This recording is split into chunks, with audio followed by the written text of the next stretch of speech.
In this video, I'm going to be showing you how to send a friend request or scan a QR code in the Squadbusters app.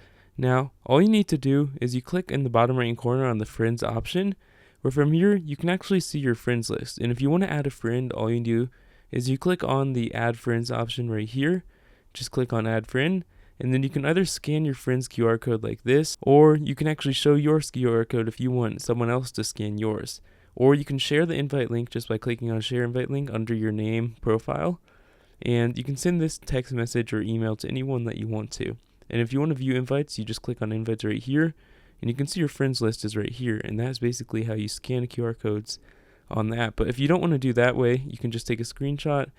And you can actually just go into the app. You can see I have a screenshot right here. Hold down on it and click on open in Brawl Stars or Squadbusters, depending on wherever this QR code's from. This one's from Brawl Stars, but it's the same way as Squadbusters.